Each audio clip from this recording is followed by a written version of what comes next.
The Tokyo Ghoul Dead by Daylight chapter is now live, and with it, I now get to play a game where the matchmaking isn't that big of a controversy. I'm losing! I lost 2 games in a row! The update has brought a plethora of new things to talk about, from cosmetics to new quotes to even more references and hints.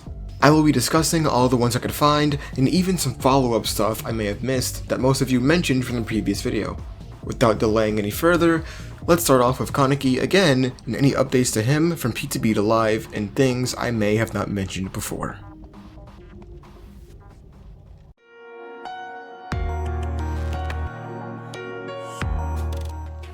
Starting off with his lore, a lot of you mentioned in the previous video that in his in-game story, he was taken after eating Jason's Kagane.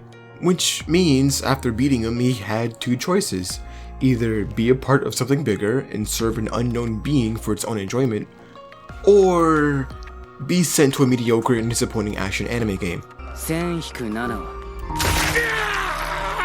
Now, I'll admit, I did not read the lore page much, as I instantly started making the video as soon as the P2B was open. And when I did stop to read it, I only stopped at like the 2nd or 3rd paragraph because I thought it was like a retelling of the story we knew so far. So, yeah. Speaking of Jason, or well, more like relating to Jason, his finger cracking. I completely forgot to mention his finger cracking. Just to speed run and get it out the way, speaking into the good stuff, it is a habit that Kaneki subconsciously picked up from Jason, and what makes it more interesting is that Jason also picked up the habit from the person who tortured him, so, well, the more you know. Now, on to the new stuff. Remember when I said something along the lines of this? I am willing to say this is, Dead by Daylight's own version of the character. Well, you might want to pick up that phone because I kinda called it. If you are familiar with the series, then you would know that Kaneki under no normal circumstance would go out of his way to attack humans, let alone eat them. So the Kaneki we have in-game is one that became the very thing he is afraid of, and this is confirmed by the creative director of DbD, Dave Richards, where he talked about the drastic change that needed to happen in Kaneki's personality so that he could fit in as a killer. Rather than making him a survivor, as his moral compass in the series may suggest, we felt it would be more interesting to really lean into the horror and present an alternate reality where Kaneki became exactly what he feared. While such a drastic change to Kaneki's personality was necessary to suit his role as a killer, it allowed the team to delve into a ghoul's powers and take them to their darkest possible conclusion. So in essence, this Kaneki is brutal, ruthless, unrelenting, and worst of all, possibly enjoying what he's doing to some extent. Maybe not all the time, because even in some animations he isn't shocked to see what he has become. I mean, look at him in this official teaser art, he rarely hits this emote. One other person has though. Now, you may be wondering, if he is taken after the fight with Jason, does that mean that Jason broke him during the torture? And to that I answer, no. That broke him in the way that we already know.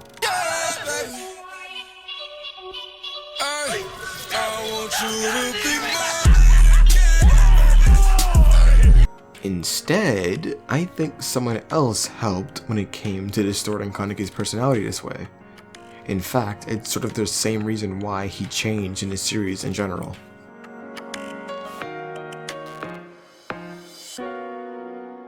Remember what I said in the previous video about the entity?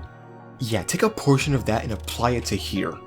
What I can assume is that the talk he had with Rize in his subconscious happened normal at first, then went to the absolute extreme as it continued. Not only did it change his worldview, it also changed who he is as a person. Just look at the way he leaps onto Dwight in its official trailer. It's very reminiscent of the way Rize leaped onto him. Then again, he did the same thing to Jason during their fight, but that's neither here nor there. Let me have this. Now, keep in mind, he's jumping leaps into bounds and even kind of playing with Dwight a little bit in this trailer. Like, you can see him slowly walking toward him, just straight R farming, like he just plugged his controller in. And I don't know about you, but Dwight looks pretty human to me.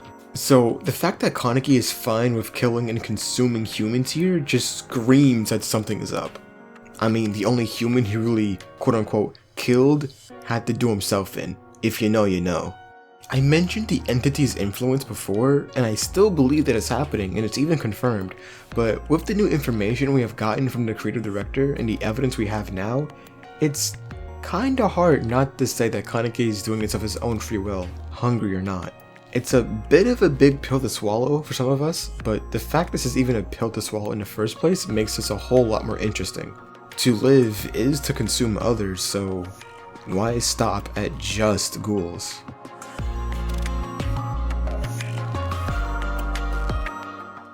Starting off simple with the mask and a brief description on the wearers, Tatara's mask is for David King and is worn by Tatara. Tatara is a member of the Ghoul organization known as the Aogiri and is appointed as one of their leaders. He stands tall at 6'1" with a white cloak on and a signature red mask covering his mouth.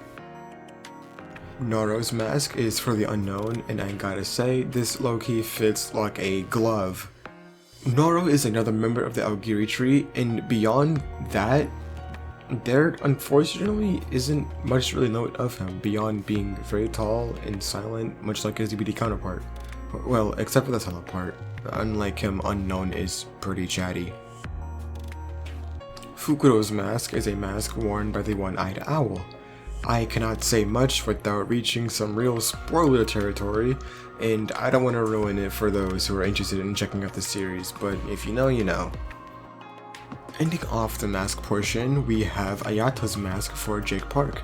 Ayato is Toku's younger brother who took off due to reasons and later joined the Aogiri after being recruited by Tatara. This mask looks great on Jake, but after taking a brief look at his combinations, I don't think there are many things that can combo with it, unfortunately, at least from what I've seen. Jake Park mains could probably come up with something unheard of. Moving on to the full cosmetics, we have the rabbit costume. This is the outfit Toko wore whenever she was out as the ghoul known as the White Rabbit, or Rabbit, I just think. What makes this outfit neat to me is that you can see the part where it rips apart for the hypothetical Kagane to come out, and of course, Yui's signature pink Hajimaki on her right ankle. Ornato's outfit is Hire's signature outfit, complete with the green shorts, jacket, bag, and headphones. Looking at the images at first, it didn't look all that good, didn't really do him justice per se, but now looking at it in game, it looks very nice. Eto's outfit for Nia is another one I definitely say fits, and Eto is the renowned leader of the entire Aogiri tree, and I gotta say this outfit was translated very nicely. I was kinda worried at first in how it looked in game, but it looks very nice. Awakened Ghoul is Kaneki's signature torture outfit. Whenever someone thinks of Kaneki, this outfit is usually the first thing that comes to mind. Given the fact that the entity took him after his torture, this is technically speaking his default outfit, all things considered. But guess the entity said nah, you aren't sacrificing survivors looking like that, and give him his battle gear in the anime. Now, last but not least,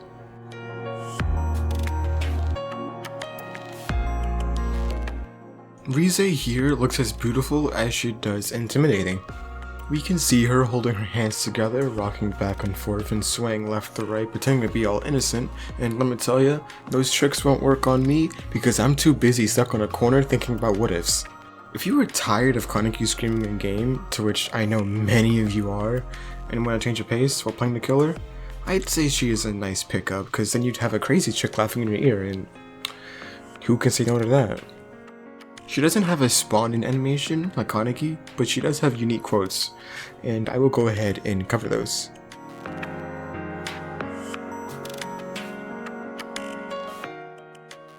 Majority of her quotes are from the first chapter and first episode of the series, so I'll play the quote and then their corresponding clip, but there is one quote that isn't said in the beginning, and it's this one. Rize says this to Kaneki right after he cannibalizes her.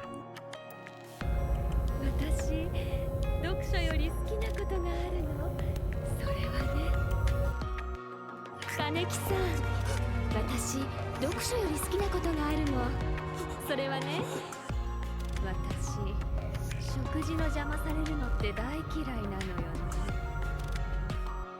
私食事の邪魔されるのって大嫌いなのよね。柔らかくて食べやすそう。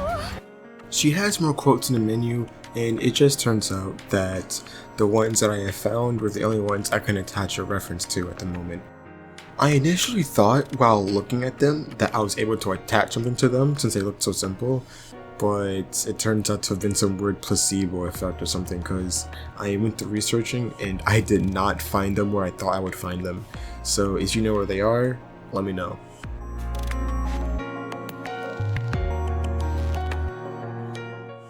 Her Mori is not all that different when compared to Kaneki's, but it is different enough to where it stays true to her own character. It starts off with her clasping her hands together as a Kagane does all the work like in Kaneki's. After lifting you up and talking about how soft you are, you liberal sissy, she drips the blood on her hand and licking it while her Kagane goes crazy in the background. Soon after, she is unable to hold back as she grasps her face in excitement and then begins to consume you, ending it off by licking any excess blood off of her index finger and leaving us with a very sinister grin.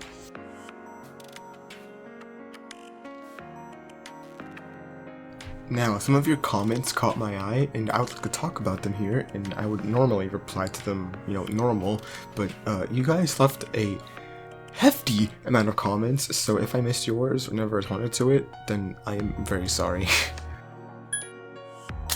As much as I would love to say that this is the case, it is sorta hard to believe. Everything in this chapter so far centers around the first season of Tokyo Ghoul, going all the way up to chapter 66 where Kaneki leads Jason to die. So as much as I would love to talk about content right now, I feel it's probably too early to mention anything of it.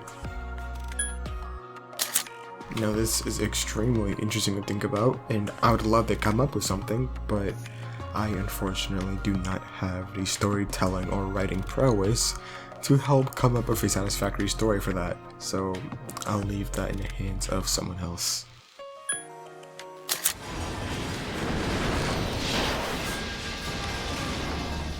My day was relatively fine until this was brought to my attention.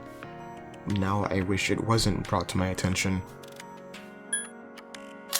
I have been scratching my head at this question for a long bit, and like they said, there are some non-human survivors in the pool, and to keep things simple, let's not look at any specific skins, and let's just look at base default survivors.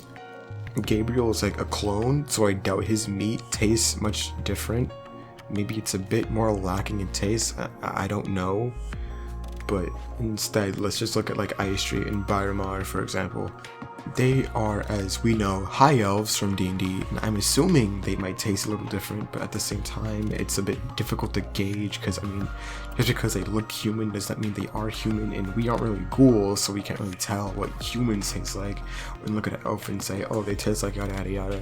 So there's a possibility that a ghoul could try to take a bite and then get disgusted, or maybe the taste is so much more different that it's a new kind of food for them, or, some ghouls cannibalize each other and very much vary in flavor. So that hold true to elves? Does it have to be like a humanoid entity for like a count in ghoul like diet? Is there something I'm missing?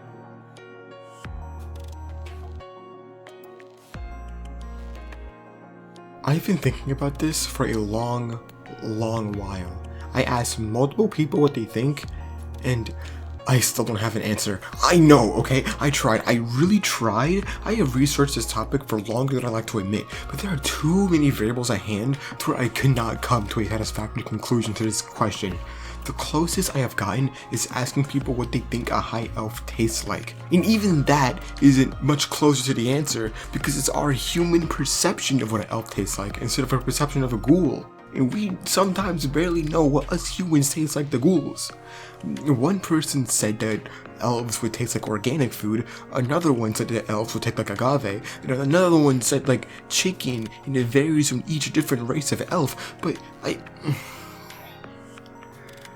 have been studying elf anatomy for this subject, but the amount of different variations of elves there are, not just in terms of race, but in terms of stories, makes this so much more difficult to where I literally cannot think of anything proper. So instead, I pass this question on to someone else. I will give you all the tasks to find a conclusion to this question, and whoever comes up with a satisfactory answer will get, I don't know, bragging rights and maybe like a little hug fruit barrel.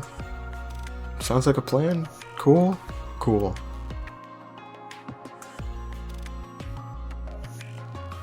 Alright, guess this is it, huh? This is everything I could find in this update. And, I'm glad I get to have this opportunity again to talk about Tokyo Ghoul. And I appreciate all the love y'all gave the last one, and I hope the same could happen here a little bit. And I appreciate all the love I've been getting in general. Having this many people already is so kind of surreal, but that's besides the point. A quick thank you to my homie Jibby Jabber Jab. You know who you are. Thank you for giving me the DLC. You saved me a lot of time. And I guess enjoy some Tokyo Ghoul. Enjoy the chapter, watch it, read it, just indulge in Tokyo Ghoul, I guess. I don't know. Hope you guys have a good day or night, and see ya. So bye. Love ya.